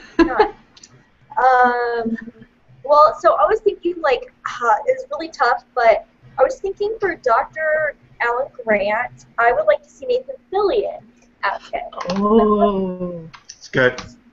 that's a good one. Yeah. Wait, is Grant Grant's the dinosaur? The main one, yeah. Yeah. Sam O'Neill. Sam Neill. Sam Neill. Yeah. Yeah. So for Ian Malcolm, that was a tough one. I was like trying to think of someone like. Is that Jeff Goldblum? Yeah. I don't know any of his characters. Yeah. I was thinking like someone from Big Bang Theory, but then I was like, you know what? Steve Carell would be really cool in that role, I think. Huh. He could probably play up like the He smart could be. Yeah. part, you know? Let's see. So Ellie Sattler, I was thinking either Kristen Crook or Lupita Nyong'o. That'd be really fun to see one of them. Oh, that would be really cool. Yeah. And then the John Hammond was like really hard to cast, but I was thinking. Is that the old grandpa dude? The old guy, yeah. Yeah. He's the one that like owns it, right? So Yeah. I was thinking like Kevin Costner or Tom Hanks. Liam Neeson. Oh, that's a good one. Yeah. That is a good And one. then the last one that I cast for the little girl, Lex, I was thinking, I don't know if you guys have watched all the Twilight movies, but like in the last one where Bella has a daughter, that girl, her name's Mackenzie Foy, I think she would be good for Lex. So that's my casting. Huh. Cool. I would like to see. I guess she maybe is a little old now, but I would like to see Elle Fanning in that role. I was gonna say yeah, one totally. of the Fanning girls. Yeah. Jonathan Robbins is suggesting Andy Serkis as the Velociraptor. He could totally pull it off. You know, ex-circus as everyone. As everyone. As All the everyone. dinosaurs. As the T-Rex. Yeah. Yeah, exactly. I was gonna go with Benedict Cumberbatch actually as Ian Malcolm. Oh, that's brilliant. Cool. That's great. Yes, that's a good one, totally. I like that. What about the Australian hunter dude? Oh, Wait, the one that's like the hat is like Jeremy Renner. Jeremy Renner. Oh, that's a good one. that's excellent. I like that one. Or should it be someone actually Australian? It should be like Guy Well, the Pearce. guy from Chris District Hemsworth. 9, right? The guy from District 9? What's his name? Oh, the guy from District 9. Yeah, he's good. Wait, he would be like the geeky doctor guy, you mean, right? No, Not the main guy from District 9? The main Yeah, the main guy guy from District 9. Yeah. He can do it. I believe in his acting abilities, Jeff. Come I on. believe in his acting abilities. As the hunter you're talking about? Yeah. All right, I don't see it. All right. Like, you guys are crazy. You're crazy.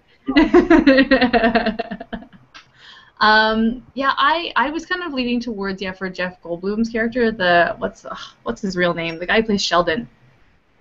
Jim Parsons. Thank you. Yeah. Or Jim Yes. Parsons. Yeah, that's who I was leaning towards. Yes. I was thinking that too. Yeah. Nerd Rage is saying Lewis Black as John Hammond and Peter Dinklage as Malcolm. Oh. That would be cool. Interesting. Yeah. Yeah, I could see Yeah. I just like Peter Dinklage. He's awesome. that. Yeah. He is awesome. Jonathan Robbins is saying to Rachel, "You just want to see Benedict with his shirt off, don't you?" Is that not particularly clear? I thought I made that.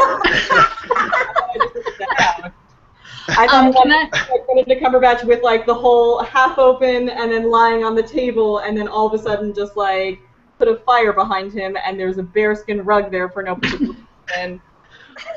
I'm sorry. And then you have a movie, right? Did you watch the Jurassic Park porn? Is that Is that not happening? Or not really? that No. one shot of Jeff Goldblum where he is like, they've just like, it's like the hot shot of Jeff Goldblum where it's like, It is. where did you, what? Okay, I won't say no to it. I'm confused. But I'm Wait, is there a hot shot of Jeff Goldblum in Jurassic? There is, yeah. They have when he's like on the table and they're like looking at his leg and his shirt's kind of half open and he's like, yeah. Oh. It's like Is he the like- one like money shot yeah. Jeff Goldblum. That's ever been done? Yeah. Yeah, for a PG-13 film. I would like to say I just got into Sherlock, by the way. Oh, That is a- congratulations. You just started watching? Good job. Mhm. Welcome. Great Yeah. show. Wonderful. Very good. I'm obsessed with Irene Adler. I'm just gonna put that out right now. I'm just like, that's a great character. Yeah. We got Moriarty doing something. Yes. Can Oh, do we? Ev- Like you mean like the actor? can we get him doing something? Anything at all? Can he be Jeff Yeah. Goldblum? No, why don't we get him to be like the skeezy lawyer guy? Oh, the skeezy lawyer guy. Yeah. The one that gets eaten in the Yeah, The yeah. The toilet. Right. Yeah. I mean, are we all agreeing that Samuel L. Jackson is exactly the same person that he was before? We're just gonna cast him again. Is that what you're saying? Like, it's fine, Sam, you can stay. Yeah, and same thing with Newman. Newman has to be the same Newman guy. is also in it. All right. Yeah, Good. like there's a few that you just can't touch. Like those are the ones. Yeah. Yeah. Okay, so my next suggestion is Stand By Me, the movie. This one might be hard. Because It's really I don't know hard. what kids are watching these days. So I don't know. I know. Actually, I was like, I don't even know who I would cast. No. I don't Yeah, know. I don't Okay, know. here's my other suggestion. Saved by the Bell. Oh my god! One of my favorite shows ever. Saved by the Bell. So let's Oh, skip Stand By Me and go to Saved by the Bell. All right, so I have to. I just tweeted out "Stand by Me," so ignore that, folks. Ignore that tweet I just sent. Yeah, we're doing Saved by the Bell. Here's my only suggestion for Saved by the Bell, and it's sort of time travel related, people. Early 90s Justin Timberlake as Zach. Yeah. Yes. That's that's who I good. see. Yeah, that is actually, that's completely correct. Wait, can you repeat that? Because I missed it. Early 90s Justin Timberlake as Zach Morris. Perfect. I know, right? With those little cornrows he had. Wait, you know what? I just watched on TV today, or on YouTube. I think it's Teens React to Saved by the Bell. They literally just had a YouTube video, and then some of them were like knew what it was, and some of them didn't. And they're like, so if you saw this today, like, would you watch it, or how would you redo it? And it was just funny because it's just reminding me. Were they like, this is ridiculous? Look at his phone. Yeah, some of them were like, this is weird. Look at their firms. And then some of them were like, oh, I love this show. I watch it on reruns all the time. And then others were like, oh, it's too cheesy. Kids don't like that these days. So They I love obviously that show. haven't seen Jessie Spano being addicted to caffeine pills and singing Yeah. I'm so excited until she cries. They showed that clip. They showed that clip on it, and everyone was like, oh my god. Yeah. Nice. They did. They totally did. Nice. Yeah. Oh, Chris Hadley is suggesting Carrie Russell as Kelly. Chris, are you suggesting not Carrie Russell now? A younger version of Carrie Russell, I assume? probably. By the way, to the Jurassic Park one, Dezel says Will Wheaton as the two children, both of them. Oh. Yeah, okay, that's good. Oh, and Alexander Martin says Bradley Cooper for Zach Morris. All right, so I guess we're not going for actual Oh. kids, teenagers. No. Or maybe we are like, as we imagined them as like Yeah. Yeah. teenagers. Then we're going to have to do Jennifer Lawrence as Kelly. You Yeah. think it's Kelly? I don't know as Kelly. I almost see her more as a Jessie. I see her more as a I feel like, Jessie. yeah, J-Law Really? No, she would be Lisa. I think she would totally be Lisa, actually. Look, wait, Nicole, that was the only black character there. You're taking out the diversity of the show. Oh, God. No, You put J-Lo we in there. could diversify the other characters. Oh, all right. Well, actually, no, but AC Slater, Something, Mario right? Lopez, I mean, Mario like, Lopez was kind of also. character. I wasn't trying to do that. No, I know. I'm just kidding. Alexander Martin's suggesting Steve Carell as Principal Belding. Okay, yeah, that would be cool. great. That'd be Yeah, That cool. would be great. That was interesting. And sorry, there was a correction to Carrie Russell as Jessie, not Kelly. Yeah. That makes sense. That's the Yeah. curly hair. Yeah, That's the curly totally. hair. Yeah. Who- And Timekeeper saying Patton Oswalt as Screech. I don't know who that is. Oh. Should I know who that is? Yeah, who the? Oh, I know who it is. I can't think of it right To now. Google. Help us out, guys. Timekeeper. Anthony Davis says recast the entire cast of The Big Bang Theory for Saved by the Bell. Huh. Huh. Now that I know who Patton Oswalt is, I agree. Timekeeper. Who is I it? agree. Oh, is it the kid from Hot Tub Time Machine? No, No. he was in. You know him, but he was in like the Big C. Was he the Daily Show correspondent? No, let me find the actual list of stuff he's done. As soon as you see his face, you're like, oh yeah, that dude. Oh, That dude. yeah, he's the comedian dude. Yeah, that dude. He's old. He's like, he did Remy in Ratatouille. He voiced Remy. I didn't know that. That's cool. Oh. Nobody's choosing actual like people who are the age Yeah. though. I think maybe are we? This is like Saved by the Bell, the retired years or something. I don't know. I think we're. I think. The college I think years. the college years. Graduate school years. Yeah, PhD years. Oh, here we go. Chris Hadley says Taylor Lautner as Slater. Yeah. I can see that. Yeah, that's kind of. Yeah. Yeah. Oh, we have Selena Gomez or Mila Kunis as Kelly. Selena Gomez would work for Yes. Kelly. Mhm. That's from Totally. Alexander Martin. Everyone. For sure. Is there like a really annoying character who wasn't one of the main ones that Justin Bieber could be? Is that like? He can. I'm just trying to. It's like it was like a competing school that they all hated or something like that. Yeah, Valley. Valley was the competing school, but there wasn't any like specific character from Valley. Okay. Bayside versus Valley. I love that you still know that. Oh hell yeah! Hell yeah, I do. Matt's also suggesting Alison Brie as Kelly. That would Who's be Alison good. Brie? She's Yeah, I on don't- Community. She plays Annie. She's in Mad Men. She's married to Pete. Pete's character. I think I know. You know her. If you know Community, she's Annie on Community. Okay. Okay. Yeah. She's great. Okay. Cool. She's great. I vote I'm for trying that, to think Matt. of a I good agree. Screech. I'm Sounds trying to think of good. a good Screech. That's a tough one. That is Carrot Top. He is very Screech looking. Yeah. Yeah, it's a hard one. Have we figured out an AC Slater yet? You know who we? Taylor Lautner. Taylor Oh, Lautner. right. Well, Yeah. I thought of an idea for Screech, but it would have to be like an older version. But Kevin Sussman, who plays the comic book store owner on Big Bang Theory. Okay. Oh, yeah. I see. I know who you're talking about. That would work. Okay. I Yeah, like maybe- him. But it would be like the graduate school years, basically. Or did any of you guys watch Dollhouse? Uh-huh. Do you know the geeky tech guy in that? Oh, yeah. Yeah. He could totally be Screech. He could totally be Screech. He's a good actor. he's- I liked him. And he's not. Yeah, and he's not that old either. He's like he can pass for college He can do age. Cool. Yeah. You can make him, for sure. Absolutely. We have another suggestion as Shelton as Screech as well. So I think that's from Big Bang as well. Yeah. Oh, WebV guy tweets in that from Moose was from Valley. There was a character named Moose. Good job. Moose. You're totally right. Justin Bieber. I remember him. Yeah. You just want to put Justin Bieber as like the enemy character. Yes. Oh my gosh. Yes, I do. I think Moose was Especially- a big guy though. Yeah, whatever. It makes it more funny. Nerd Rage is suggesting Michael Cera as Screech. Oh, that's really good too. That's a Yeah. good one. That's Um, perfect.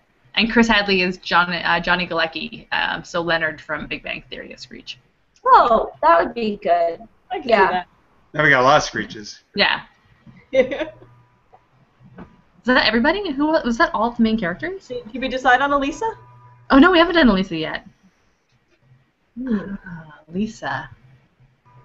Well, she's kind of like geeky, but in a silly way. No, she was the fashionista. She had fashionista. Yeah. Oh, I just remember her being kind of like out there, but I liked her character. But I guess. Timekeeper says Shia LaBeouf as Screech.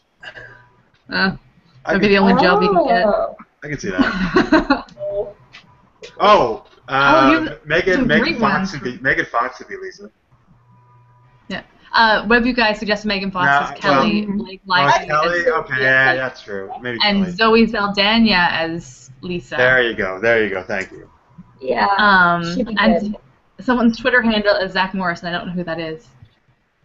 I'll find out Oh, who cool. that is. Eli David. Please tell me it's Oh, Mark Pogosser. that's Mark Gossler looks the same, so he can totally replay. Like hanging Yeah, out. same with you, that same person. Oh yes, I don't think he's watching our show. Just super. He's like, oh, they're talking about Saved by the Bell. Great. So here I am. Oh, Whitney guy said Blake Lively is Jesse. I missed that when you said that. That's great. Yeah. Wait, Blake Lively is who? as Jessie, though she's As Jessie. maybe a little more Kelly-esque. But I feel like she's a little bit more Kelly. I don't know who Lisa is. I feel like I'd be like 6 from Blossom. Oh. Yeah. But I don't know anyone current right now that would could be her.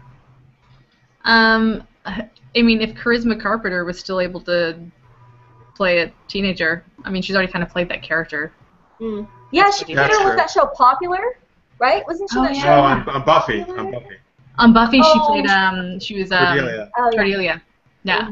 That's right. But there was that show Popular, and I, for some reason, thought that it was. Oh, she may have played, like, the mom right. or something like that of the girls. Or something. I don't remember. She played mom and something. Alexander Martin suggesting young Raven Simone for Lisa. That's good. That's Yeah. Oh, that's a good one, for sure. good. And Matt, he is saying that we know that Bieber would be cast as Zach Morris, which is actually God, really I hope true. not. We know that some No. exec would be like, that's who should be Zach Morris because it's Justin Bieber.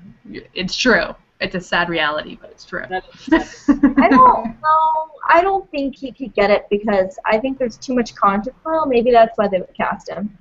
I don't know. Oh, maybe that's Matt E says McLovin as Screech. true. Nice. Oh. And Nerd Rage Renegades want to know, what about Screech's girlfriend who was played by Tori Spelling? Yeah, she was Violet. Oh, Oh. yeah, Violet. Violet Bickerstaff. Oh, take that, Internet. Look at how I remember that. That's Oh, insane. yeah, How did I that's true. remember that. Oh. The girl who played She Luna was- Lovegood, she'd play her. Oh, Yeah. yeah. Or Yeah. just I Nicole. wasn't the one that said. Oh, yeah, I'll do it. I was like, I didn't say it. Very cool. Nice. All right, I think we got everybody. That's about it. I think it's everybody. Yeah. Yeah. Although you Woohoo. can never replace the original cast of Saved by the Bell. No. It has its own magic and charm. I've always actually said, I think, because I love that show, you know, it's always been one of my favorites. And I can see going back now how there's some cheesy stuff, but I think it worked is because the chemistry with the cast, I think, worked so well. I think that's why that show worked. Totally. Yeah. I'm very excited for the Lifetime movie that is actually coming out. Oh, my, whoa. Are you being fucking serious? No, I'm being fucking serious. There's a Lifetime movie that's coming out that is about behind the scenes of Saved by the Bell. Oh, but behind the scenes of It's it. like a hoax, but I'm pretty sure it's not. I'm pretty sure that it is real, and I want it to be real in my heart. So Google. making that decision. Wait, okay, wait. Oh, my God, it has to be real. We're doing this. Said that, We're Rachel. doing this. Yeah. I don't Don't tell me if it's Is it not called? real, I live in that hope of Oh, wait, no, there is something. There is Wait, something oh, no. recently. in September. No, there's Girl. Dustin Diamond. Dustin Oh, he's Diamond. just doing porn, probably, again. That's true. Dustin Diamond talks Saved by the Bell Lifetime movie. I think the original cast will. I don't want to sign up for this page. I think the original cast will like it. Lately, people have been screeching at Dustin Diamond, blah blah, with the new press surrounding the upcoming Lifetime movie, The Unauthorized Saved by the Bell story, on which Diamond is an executive producer. The actor who played Screech. Authorized or unauthorized? Unauthorized. Oh, boy. Oh, so it's all from his perspective. Yikes. Yeah. Yikes. Yeah. Oh, and former that's what it's co-star, actually called. The Unauthorized Saved by The Bell story. Yeah. Oh, boy. Former co-star Oh, my Michael God. Gosler and his Whoa. Franklin and Bash co-star slammed Diamond in an interview earlier this month, calling him for being negative. Diamond defended himself, explaining that much of the vote was okay, they aren't really talking about Saved by the Bell All right, yet. so it sounds like yes, it is true. It is true. It is true. It's actually on IMDb. It is called The Unauthorized Saved by the Bell story. But it's just, it says it. Oh, someone actually plays Mark Paul Gosselaar and someone actually plays Dustin Diamond. They're like actors that play them. Yeah. So it's like it's almost like a docudrama? I guess. Like a mockumentary? I don't know. Weird. I saw the trailer. It looks outstanding. That's going to be... That's You gotta send me a link to the trailer. I'm really excited to see it. It's going to be crazy. Interesting. Because Dustin Diamond is off the Maybe. rails. That guy. Yes. You know what we should do for next trailer trash? We should do the unauthorized Saved by the Bell story trailer. Rachel, send us that trailer if you know where it is. Yeah, Yes, we'll totally do please. that. Somewhere, hang on. I think it was on the AV Club. I saw it or something. Okay. Cool. Awesome. Nice. Very cool. Oh, people are sending links in a minute too. Great. Nice. Nice.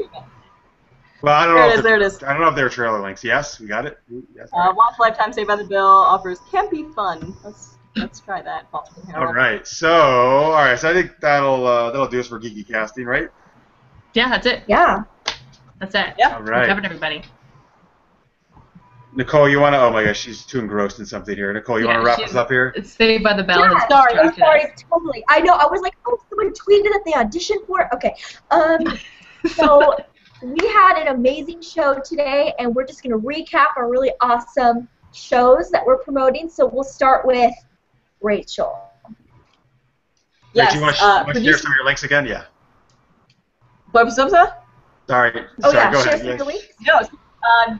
Yes. So, producingjuliet.com. Producing Juliet, it's a great show about indie theater and relationships and all the messiness that happens with that.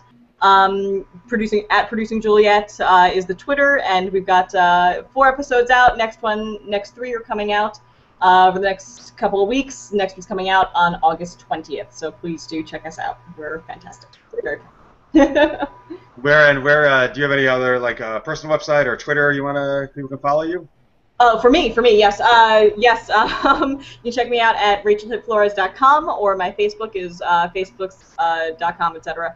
Rachael Hip-Flores Official, and my actual website, which is fantastic, and brought to you by PC Hero, Alan Breeby, who's a wonderful webmaster, and that's RachelHip-Flores.com.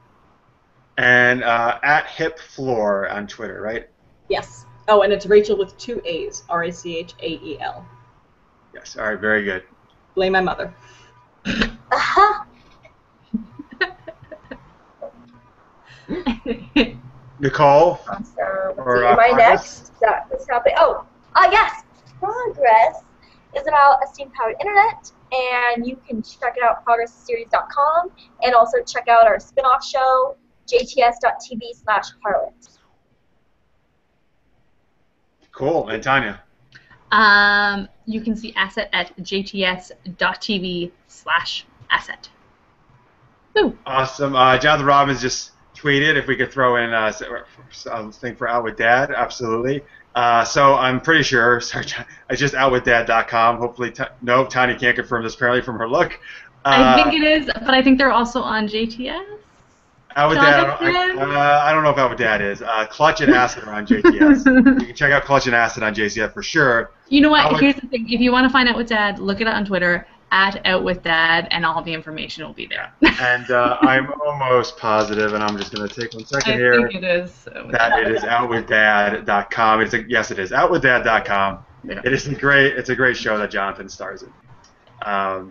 And Super Knocked Up is at superknockedup.com and the YouTube channel you're watching this very minute. 2 full seasons are out. Please go watch that if you haven't, folks. I love that. And Super Geeked Up comes at you every week, of course, right on this channel. SKU web series. Please subscribe. We would love that. Frostbite Pictures, who we're under, is frostbitepictures.com and at frostbitepix. All right, there we go. That's everything, I think. Also, don't forget, folks, Ice Bucket Challenge to raise money for ALS, aka Lou Gehrig's disease. Check out the video. I'll tweet it out some more. It's on our YouTube channel of me dumping some ice cold water over my head and doing a little dance or something, as Sarah calls it on Twitter. And then hopefully you're going to see Tanya, Nicole, and some other and you guys out there. Hopefully some of you guys are going to do it and send us the videos. And I don't know if Rachel was raising her hand. She's going to volunteer. Are you in? Oh, yes. Rachel, send me the video then when you do it. All right. Rachel's in 2. Yes, all right. Then now you 2 jokers really going to do it if Rachel's going to do it. All right. All right. So cool. And all right. And we just brought this international, Tanya, since you Canadians are going to do it now too. So. That's true. Although I doubt I'm the I like to pretend that no Canadian has done it yet. Because I'm the only one with access to internet. Yes. Right. Exactly. All those Canadians. All right, so one thing we like to do, Rachel, as we lead out here, When I point at the screen, we're all going to say in unison, super geeked up, all right? Okay, here's the problem, is that on my screen, you do not appear. I don't appear. All right. So when you hear me say, and remember, stay, then we're Okay, going to say super geeked up, all right? Yeah. All right, cool. What's going on? All right, so thank you so much, Rachel, for being on. You were a blast. Dude, it was so much fun. Thank you for having me. And please go watch Rachel's show. She's an amazing, talented actress. Absolutely, yeah. And she's in awesome shows. And Tina C's Award, I've said more than one occasion, she's awesome. She's one of like the web series queens and epic. She's amazing. Completely, absolutely true. So watch that. Watch Producing Juliet, and then thank you guys for watching, as always, and tweeting in and everything. You guys are great. And so we'll see you next time, 11 p.m. Eastern Time, 8 p.m. Pacific, next Wednesday. Until then, stay Super geeked up! See you next week.